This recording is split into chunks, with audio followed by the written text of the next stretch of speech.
DoDoSprout. Jack and the Beanstalk. There was once upon a time a poor widow who had an only son named Jack, and a cow named Milky White. All they had to live on was the milk the cow gave every morning, which they carried to the market and sold until one morning Milky White gave no milk. "What shall we do, what shall we do?" said the widow, wringing her hands. "Cheer up, mother, I'll go and get work somewhere," said Jack. "We've tried that before, and nobody would take you," said his mother. "We must sell Milky White and with the money, start a shop or something." "All right, mother," said Jack, "it's market day today, and I'll soon sell Milky White, and then we'll see what we can do." So he took the cow, and off he started. He hadn't gone far when he met a funny-looking old man, who said to him, "Good morning, Jack." "Good morning to you," said Jack, and wondered how he knew his name. "Well, Jack, where are you off to?" said the man. "I'm going to market to sell our cow there." "Oh, you look the proper sort of chap to sell cows," said the man. "I wonder if you know how many beans make 5.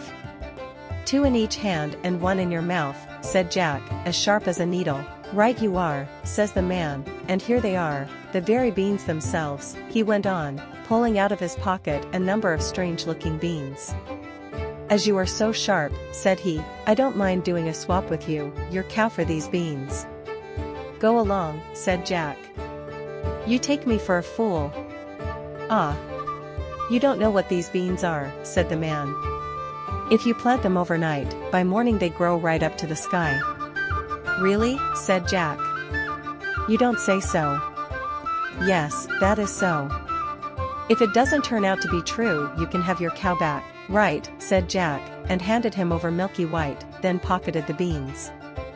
Back home goes Jack and says to his mother, "You'll never guess, mother, what I got for Milky White." His mother became very excited. £5? 10? 15? No, it can't be 20. I told you that you couldn't guess. What do you say to these beans? They're magical. Plant them overnight and—" "What?" exclaimed Jack's mother. "Have you been such a fool, such a dolt, such an idiot? Take that. Take that. Take that. As for your precious beans, here they go out of the window. Now off with you to bed. Not a sup shall you drink, and not a bit shall you swallow this very night." So Jack went upstairs to his little room in the attic, sad and sorry he was, to be sure. At last he dropped off to sleep. When he woke up, the room looked so funny. The sun was shining into part of it, and yet all the rest was quite dark and shady. Jack jumped up and went to the window. What do you think he saw? Why, the beans his mother had thrown out of the window into the garden had sprung up into a giant beanstalk, which went up and up and up until it reached the sky. So the man spoke truth after all. The beanstalk grew up quite close past Jack's window, so all he had to do was to open it and give a jump onto the beanstalk, which ran up just like a big ladder. So Jack climbed, and climbed, and climbed, and climbed, and climbed, and climbed, and he climbed until at last he reached the sky. When he got there, he found a long broad road, going as straight as a dart. So he walked along, and walked along, and he walked along until he came to a great big tall house, and on the doorstep there was a great big tall woman. "Good morning, ma'am," said Jack, quite politely. "Could you be so kind as to give me some breakfast?" For he was as hungry as a hunter. "It's breakfast you want, is it?" said the great big tall woman. "It's breakfast you'll be if you don't move off from here.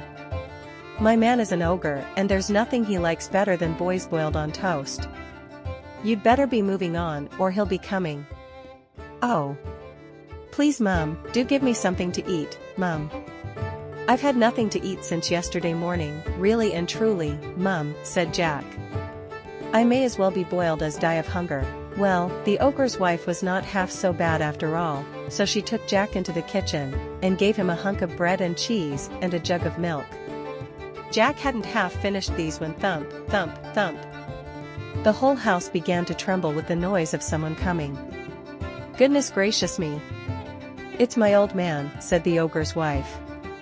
"What on earth shall I do?" Come along quick and jump in here." She bundled Jack into the oven just as the ogre came in. He was a big one, to be sure. At his belt, he had 3 calves strung up by the heels, and he unhooked them and threw them down onto the table and said, "Fee-fi-fo-fum, I smell the blood of an Englishman, be he alive, or be he dead, I'll have his bones to grind my bread." "Nonsense, dear," said his wife. "You're dreaming. Or perhaps you smell the scraps of that little boy you liked so much for yesterday's dinner. Here you go, and have a wash and tidy up. By the time you come back, your breakfast'll be ready for you." So off the ogre went, and Jack was just going to jump out of the oven and run away when the woman told him, "Wait till he's asleep. He always has a doze after breakfast." Well, the ogre had his breakfast, and after that he went to a big chest and took out a couple of bags of gold, and down he sat and counted until at last his head began to nod and he began to snore until the whole house shook again. Jack then crept out on tiptoe from the oven, and as he was passing the ogre, he took one of the bags of gold from under his arm, and off he peltered until he came to the beanstalk, and then he threw down the bag of gold, which of course fell into his mother's garden. He climbed down and down until at last he got home and told his mother and showed her the gold and said, "Well, mother, wasn't I right about the beans? They are really magical, you see." So they lived on the bag of gold for some time, until at last they came to the end of it, and Jack made up his mind to try his luck once more at the top of the beanstalk. So one fine morning he rose up early, and got onto the beanstalk, and he climbed, and climbed, and climbed, and climbed, and climbed, and he climbed until at last he came out onto the road again and up to the great tall house he had been to before. There, sure enough, was the great tall woman standing on the doorstep. "Good morning, Mum," said Jack, as bold as brass. "Could you be so good as to give me something to eat?" "Go away, my boy," said the big tall woman, "or else my man will eat you up for breakfast. Aren't you the youngster who came here once before? Do you know, that very day my man missed one of his bags of gold?" "That's strange, Mum," said Jack. "I dare say I could tell you something about that, but I'm so hungry I can't speak until I've had something to eat." Well, the big tall woman was so curious that she took him in and gave him something to eat. He had scarcely begun munching it as slowly as he could when thump, thump, they heard the giant's footstep, and his wife hid Jack away in the oven. All happened as it did before. In came the ogre as he did before, said, "Fee-fi-fo-fum," and had his breakfast off 3 boiled oxen. Then he said, "Wife, the hen that lays the golden eggs." So she brought it, and the ogre said, "Lay," and it laid an egg all of gold. Then the ogre began to nod his head, and to snore until the house shook. Jack crept out of the oven on tiptoe, and caught hold of the golden hen, and was off before you could say Jack Robinson. This time, the hen gave a cackle, which woke the ogre, and just as Jack got out of the house, he heard him calling, "Wife, wife, what have you done with my golden hen?" The wife said, "Why, my dear?" But that was all Jack heard, for he rushed off to the beanstalk and climbed down like a house on fire. When he got home, he showed his mother the wonderful hen, and said, "Lay to it," and it laid a golden egg every time he said, "Lay." Well, it wasn't long before that Jack made up his mind to have another try at his luck up there at the top of the beanstalk. One fine morning, he rose up early and got to the beanstalk, and climbed, and climbed, and climbed, and he climbed until he got to the top. This time he knew better than to go straight to the ogre's house. When he got near it, he waited behind a bush until he saw the ogre's wife come out with a pail to get some water, and then he crept into the house and got into a big copper pot. He hadn't been there long when he heard thump, thump, thump, as before, and in came the ogre and his wife. "Fee-fi-fo-fum, I smell the blood of an Englishman," cried out the ogre. "I smell him, wife, I smell him." "Do you, my dearie?" said the ogre's wife. "Then, if it's that little rogue that stole your gold and the hen that laid the golden eggs, he's sure to have gotten into the oven." And they both rushed to the oven. Jack wasn't there, luckily, so the ogre sat down to the breakfast and ate it, but every now and then he would mutter, "Well, I could have sworn," and he'd get up and search the larder and the cupboards and everything, only, luckily, he didn't think of the copper pot. After breakfast was over, the ogre called out, "Wife, wife, bring me my golden harp." so she brought it and put it on the table before him. Then he said, "Sing." The golden harp sang most beautifully.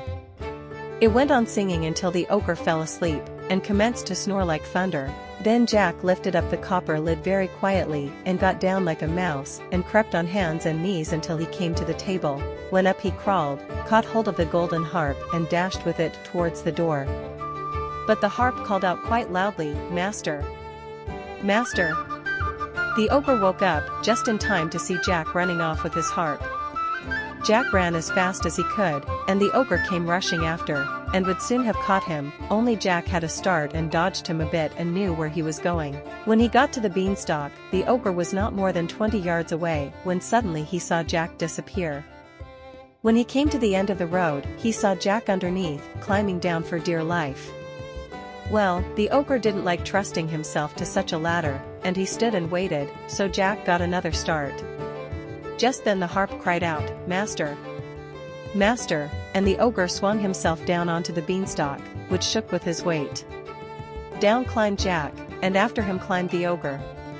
By this time, Jack had climbed down, and climbed down, and climbed down until he was very nearly home, so he called out, "Mother! Mother!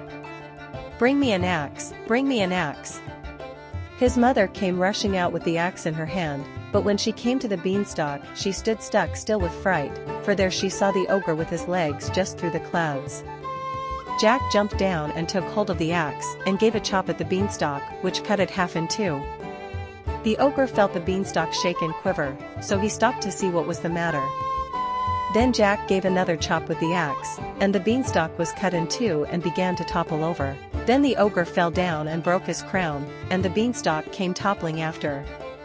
Jack showed his mother his golden harp, and was showing that and selling the golden eggs. Jack and his mother became very rich, and he married a great princess, and they lived happy ever after. Thank you. Subscribe and like share.